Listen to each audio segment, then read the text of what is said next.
صل على محمد وعلى آل محمد كما صليت على إبراهيم وعلى آل إبراهيم إنك حميد مجيد. اللهم بارك على محمد وعلى آل محمد كما باركت على إبراهيم وعلى آل إبراهيم إنك حميد مجيد. میرے نہایت واجب الاحترام میرے بھائیوں، دوستوں، بزرگوں، السلام علیکم ورحمۃ اللہ وبرکاتہ. جیسا کہ آپ حضرات کو معلوم ہے کہ یہ آخری جمعہ ذی القعدہ کا آخری جمعہ ہے، اور اگلا جو مہینہ ہے یہ اللہ تبارک و تعالیٰ کے نزدیک بہت ہی پسندیدہ مہینہ ہے. اس کے کیے گئے نیک اعمال اللہ کو خوب پسند ہیں، اور نبی کریم صلی اللہ علیہ وسلم اس مہینے کی فضیلت احادیث مبارکہ میں بہت زیادہ نبی کریم صلی اللہ علیہ وسلم سے ثابت ہے، اور اللہ تبارک و تعالی نے بھی اپنے پاک کلام کے اندر اس مہینے کی بہت زیادہ فضیلت بیان کی ہے. یعنی رمضان المبارک کے بعد اگر کوئی ایسا مہینہ ہے جس کی فضیلت قرآن اور حدیث سے صحیح معنوں میں اللہ تبارک و تعالی نے بیان کیا ہے تو وہ ذی الحجہ کا مہینہ ہے. اور یہ صرف ان کے لیے نہیں جو حجاج کرام ہیں، بلکہ حاجیوں کے علاوہ بھی جو لوگ حج نہیں کر رہے، جو لوگ صرف قربانی کرتے ہیں یا پھر وہ بھی نہیں کر رہے، تمام مسلمانوں کے لیے یہ مہینہ بہت اہمیت کا حامل ہے. اللہ تبارک و تعالیٰ نے اس ذی الحجہ کا جو پہلا عشرہ ہے، اس کی وجہ سے یہ مہینہ حرمت والا، برکت والا اور عظمت والا مہینہ اس کو بنا دیا گیا ہے. سب سے جو پہلی فضیلت ہے وہ یہ کہ اللہ تبارک و تعالیٰ نے اس دنیا کے اندر نبی کریم صلی اللہ علیہ وسلم کی تعلیمات سے پہلے بھی یہ 4 مہینے حرمت والے بنائے تھے، کہ جس کے اندر جو کفار تھے، جو مشرکین مکہ تھے، وہ بھی ان مہینے میں آپس میں نہیں لڑتے تھے. نمبر 1 محرم، نمبر 2 رجب، نمبر 3 ذی القعدہ اور نمبر 4 ذی الحجہ. پہلا مہینہ اور پھر اس کے بعد شعبان اور جمادی الثانی کے بیچ کا مہینہ، اور آخری 2 مہینے اکٹھے ذی القعدہ اور ذی الحجہ. یہ 4 مہینے ایسے تھے کہ ابھی تک تعلیمات نہیں اتری تھی نبی کریم صلی اللہ علیہ وسلم کی، تو اللہ تبارک و تعالی نے ان مہینوں کی حرمت اس وقت بھی ان کے سینوں کے اندر رکھی ہوئی تھی. اگر ان کی آپس میں جنگ ہوتی تو جو ہی رجب یا محرم، ذی القعدہ اور ذی الحجہ کا مہینہ آتا تو وہ اپنی جنگ روک لیتے، آگے وہ جنگ نہیں کرتے تھے. پھر جب یہ مہینے وہ گزر جاتے پھر اس کے بعد اپنی دشمنیوں کو نبھاتے تھے. لیکن اس وقت کے کفار نہیں بلکہ مسلمان ان مہینوں کی فضیلت نہیں معلوم، ان مہینوں کی کتنی فضیلت ہے. پھر اب ان کی فضیلت برقرار ہے یا نہیں ہے یہ ایک الگ بحث ہے، لیکن حرمت والا مہینہ تو ذی الحجہ ہے ہی. کیا آیا آج کے زمانے کے اندر آج کے ہم مسلمان اس مہینے کا ادب کو کرتے ہیں یا نہیں کرتے؟ ذی القعدہ یا رجب یا محرم ان کو تو ہم نے عام مہینہ سمجھ لیا، لیکن جو ذی الحجہ کا مہینہ ہے یہ عام مہینہ نہیں ہے. ذی الحجہ کا جو پہلا عشرہ ہے یہ عام عشرہ نہیں ہے، بلکہ رمضان المبارک کے بعد اگر وہ کسی عشرے کی بہت بڑی فضیلت ہے تو وہ فضیلت اللہ تبارک و تعالی نے ذی الحجہ کے پہلے عشرے کی فضیلت بیان کی ہے. اب اس کے اندر اللہ تبارک و تعالی نے یہ 4 مہینے جو حرمت والے تھے نبی کریم صلی اللہ علیہ وسلم کی دعوت سے پہلے بھی کہ کفار اپنے ہاتھوں کو روک لیا کرتے تھے اور قتل و غارت سے ڈاکو رک جایا کرتے تھے کہ یہ مہینے حرمت والے ہیں، تو لہٰذا یہ بہت بڑے مہینے ہیں، اور اس میں ذی الحجہ کا مہینہ ایک بہت عالیشان مہینہ ہے۔ اس کی دوسری بڑی فضیلت کہ ماہ ذی الحجہ کے اندر حج جیسی عظیم عبادت بھی اللہ تبارک و تعالیٰ نے اسی مہینے میں اتاری، اسی ذی الحجہ کے مہینے میں۔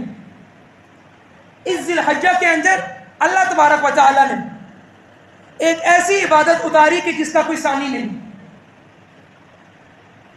حالانکہ اللہ تبارک و تعالیٰ نے اور جو عبادات مسلمانوں کے اوپر لازم کی ہیں، اگر وہ رہ جائیں یا ان کا نعم البدل ہم دوسرے دنوں میں بھی ادا کر سکتے ہیں، جیسے زکوٰۃ اب ہم پر فرض ہو چکی ہے آج کی تاریخ میں۔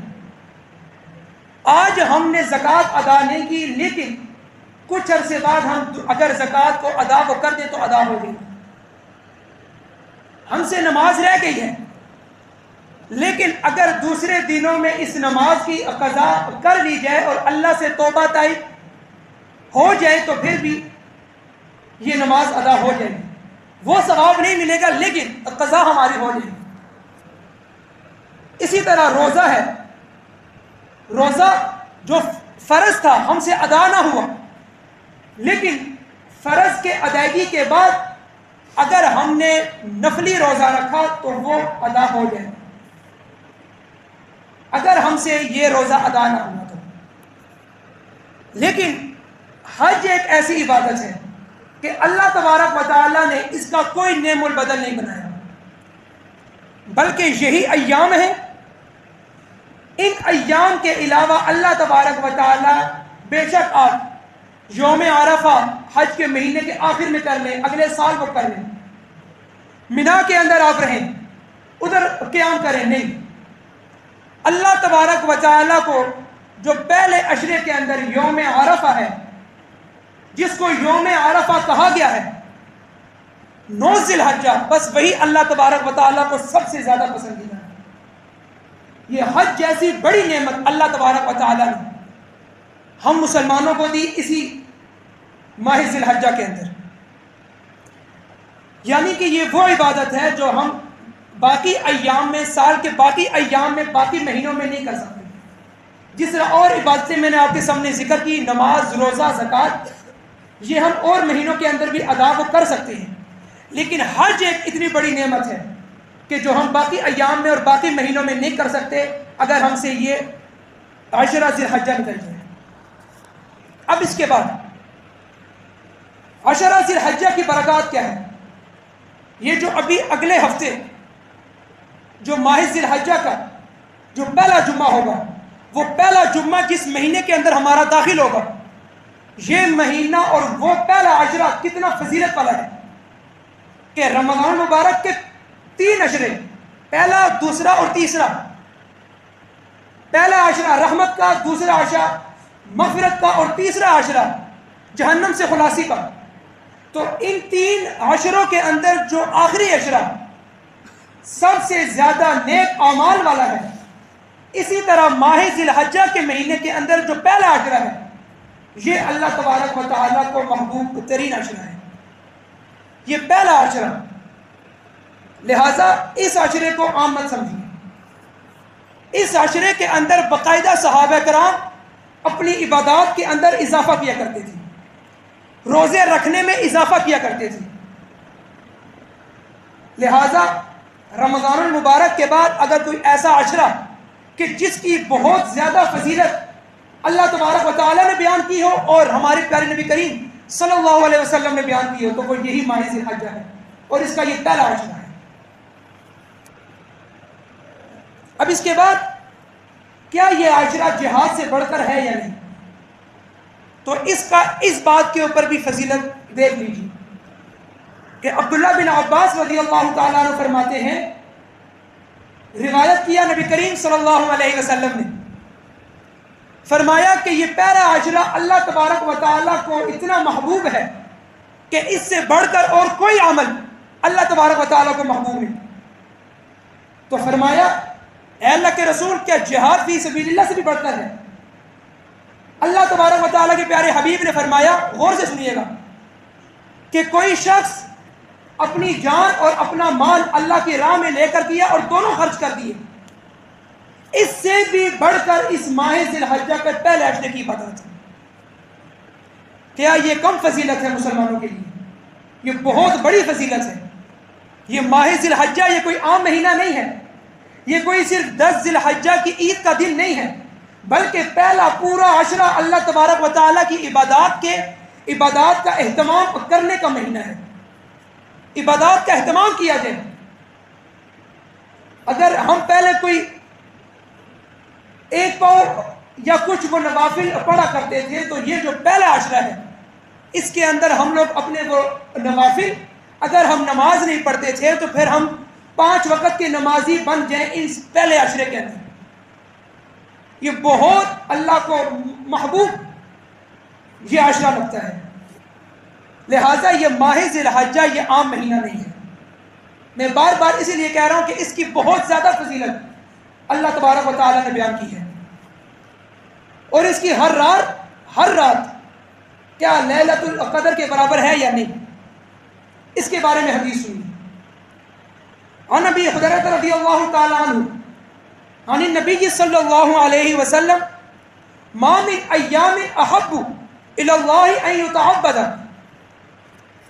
وله فيها من 10 ذی الحجہ يعدل صيام كل يوم منها بصيام سنة وقيام كل ليلة منها وقيام الليلة القدر۔ حضرت ابو ہریرہ رضی اللہ تعالیٰ عنہ سے روایت ہے کہ نبی کریم صلی اللہ علیہ وسلم نے فرمایا کہ ان دنوں میں سے کسی دن میں بھی بندے کا عبادت کرنا اللہ کو اتنا محبوب ترین عمل ہے کہ یعدل صیام کل یوم منہا بصیام سنۃ، اگر وہ ہر روز ان پہلے عشرے کے اندر روزے رکھے تو یہ پورے سال کے روزے کے برابر ہے، اور اگر ہر رات کو وہ قیام کرے تو اس کی ہر رات لیلۃ القدر کے برابر ہو۔ یہ اس کی رات اور دن کی فضیلت ہے، اور آپ سب جانتے ہیں، آپ سب کے سامنے لیلۃ القدر بیان ہوا ہے اس پورے رمضان المبارک کے مہینے میں، کہ لیلۃ القدر خیر من 1000 شہر، کہ رمضان کے آخری عشرے کے اندر ایک ایسی طاق رات ہے کہ اگر وہ انسان کو حاصل ہو جائے تو وہ 1000 مہینوں سے بہتر ہے۔ 1000 مہینوں جتنی بہتر نہیں ہے، بلکہ یہ اللہ تبارک و تعالیٰ نے بڑا صیغہ استعمال کیا تاکہ انسان کو اس کی فضیلت معلوم ہو جائے، اس کی کوئی حد نہیں ہے، اور وہ 1000 مہینے ایسے کہ جیسے انسان نے ان 1000 مہینوں کے اندر مکمل عبادت کی ہو۔ وہ عام مہینے نہیں جیسے ہمارے مہینے گزرتے ہیں، جھوٹ کے اندر، ملاوٹ کے اندر، چوری کے اندر، غیبت کے اندر، بہتان کے اندر، حسد کے اندر نہیں۔ وہ جو اللہ ہمیں 1000 مہینوں سے بھی بڑھ کر عبادت دے گا، وہ 1000 مہینے مکمل طور پر عبادت والے مہینے ہوں گے۔ ہمارے تو ایسے مہینے ہیں کہ اگر اللہ کا فضل نہ ہو، اگر اللہ کا عدل و انصاف کے اوپر ہمارا فیصلہ ہو جائے تو ہمارے اوپر ایک ہی بات ہے کہ یا ایھا المجرمون، اے مجرمین، ہم اللہ کے سخت مجرم ہیں، اور ہم اللہ کے ایسے مجرم ہیں کہ اگر کہا جائے کہ منافقین عملی اس دنیا کے اندر دیکھنے ہوں تو وہ اس وقت کے مسلمانوں کا اثر ہے کہ ہم نے اللہ تبارک و تعالیٰ کی آیات کو سن کر، اللہ تبارک و تعالیٰ کے احکامات کو لے کر پھر بھی اپنے معاشرے کو اپنے ہاتھوں سے تباہ کیا ہے۔ ورنہ اللہ تبارک و تعالیٰ کے احکامات اور نبی کریم صلی اللہ علیہ وسلم کی تعلیمات اور صحابہ کرام کی اس کے اوپر وہ قربانیاں اور اس کے اوپر عمل، ہم لوگوں نے تو سب کچھ ضائع کیا اپنے ہاتھوں سے۔ لہذا یہ مہینے نہیں ہیں جو ماہ ذی الحجہ کے اندر روزہ رکھے گا اور جو رات کو قیام کرے گا اس پہلے عشرے کے اندر، اللہ تبارک و تعالیٰ نے فرمایا کہ اس کا ہر دن کا روزہ پورے سال کے برابر کی روزوں کے برابر ہوگا۔ اور نمبر 2، اس کا رات کا قیام اللیل، اس پہلے عشرے کے جو پہلا عشرہ ہے اس میں جو وہ قیام اللیل کرے گا، اس کو لیلۃ القدر جتنی عبادت کا ثواب ملے گا. اور لیلۃ القدر کتنی ہے؟ خیر من الف شہر، 1000 مہینے سے بہتر ہے. اتنا کچھ تو اللہ تبارک و تعالیٰ نے ہمارے لیے بیان کر دیا. اب اگر میں اور آپ عمل نہ کریں تو میں اور آپ بد نصیب اور بد قسمت ہیں. آنکھیں بند ہونے میں دیر نہیں لگے گی. چلتے پھرتے اللہ تبارک و تعالیٰ ہماری روح لے سکتا ہے. یہ جو آنکھیں کھلی ہیں، یہ جو ہم اتنے اللہ تبارک و تعالیٰ نے ہمیں آسائشیں دی ہیں کہ اپنے خالق کو بھول جائیں، اور اپنے خالق کو بھول کر ہم پھر وہ کس کے پیچھے جائیں؟ اس دنیا کے اندر اگر ایک مومن کے دل کے اندر اللہ نہیں بستا تو پھر وہ مومن اپنے اوپر ویسے ہی آزمائشیں برداشت کرتا ہے. لہٰذا اس پہلے عشرے کی اتنی بڑی فضیلت ہے. اور پھر صرف اتنی ہی نہیں بلکہ اللہ تبارک و تعالیٰ کے پیارے حبیب اور صحابہ کرام رضوان اللہ تعالیٰ علیہ مجمعین اس مہینے کے اندر اپنے آپ کو اتنا زیادہ پابند کرتے تھے اللہ کے ذکر میں، روزوں کے اندر، تو ایسے لگتا کہ جیسے رمضان المبارک کا مہینہ داخل ہو چکا ہے. تحلیل، سبحان اللہ، اللہ اکبر بیان ہوا ہے صرف اور صرف وہ کس لیے کہ اللہ تبارک و تعالیٰ نے اس ماہ ذی الحجہ کے جو پہلا عشرہ ہے اس کی فضیلت بہت زیادہ بیان کی ہے. اور چونکہ 4 سے 5 روز بعد یہ ماہ ذی الحجہ کا پہلا مہینہ تھا، یہ پہلی تاریخ داخل ہو جائے گی، اور یہ پہلا عشرہ صرف اور صرف اس کے اندر ایک فریضہ نہیں ہے اللہ کا کہ وہ قربانی کی جائے، بلکہ روزے اور قیام اللیل اور اللہ کے ذکر کا اہتمام کیا جائے. یہ بہت بڑی فضیلت کی بات ہے. پھر اس کے بعد یہ جو پہلا عشرہ ہے ماہ ذی الحجہ کا، اگر اس کے اعمال بیان کیے جائیں کہ اس پہلے عشرے کے اندر کون سے اعمال ہم کریں، تو حضرت سلمہ رضی اللہ تعالی عنہ فرماتی ہیں کہ نبی کریم صلی اللہ علیہ وسلم نے فرمایا کہ جو آدمی ذی الحجہ کا چاند دیکھ لے اور وہ قربانی کا بھی ارادہ رکھتا ہو تو پھر وہ اپنے بال اور اپنے ناخنوں کو مت کاٹے. اب اس کی حکمت کیا ہے؟ اب یہ سنت ہے، فرض ہے، واجب ہے. اس کو سن لیجیے کہ وہ بال اور ناخن نہ کاٹے. اس کا کیوں حدیث میں حکم آیا ہے؟ جس طرح ایک حاجی ماہ ذی الحجہ کے اندر اپنے آپ کو روک لیتا ہے، اب وہ اپنے بدن کے اوپر سے کوئی بھی چیز نہیں کاٹے گا. اسی طرح حاجیوں سے مشابہت کے لیے کہ ہماری بھی مشابہت ہو جائے، لہٰذا ہم بھی بال نہ کاٹیں اور ہم بھی ناخن نہ کاٹیں. اور جو شخص قربانی کا ارادہ رکھتا ہو تو اس کے لیے اچھا یہ ہے کہ وہ بال اور ناخن نہ کاٹے. باقی یہ آپ کے اوپر فرض اور واجب نہیں ہے، بلکہ یہ سنت ہے، مستحب ہے.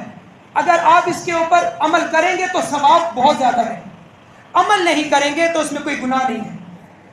لہذا جو شخص قربانی وہ کرنا چاہتا ہے اس کے لیے اچھا یہ ہے کہ ذی القعدہ کی جو آخری دن ہے، شاید منگل کا دن ہے 27 مئی، اگر وہ چاہے، اگر 27 مئی کو دکھتا ہے تو ٹھیک ہے، پھر ورنہ 28 کو ہوگا.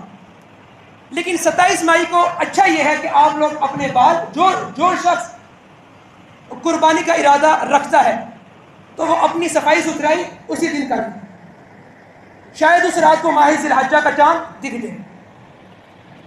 نمبر 2، ذکر الہی کا اہتمام. وَيَذْكُرُ اللَّهَ فِي أَيَّامٍ مَّعْلُومَاتٍ، کہ اللہ کو یاد کرو، اللہ کا ذکر کرو ان مقررہ دنوں میں. یہ مقررہ دن کون سے ہیں؟ یہ اللہ تبارک و تعالیٰ نے یہی جو پہلا عشرہ ہے ماہ ذی الحجہ کا، اسی کو بیان کیا ہے.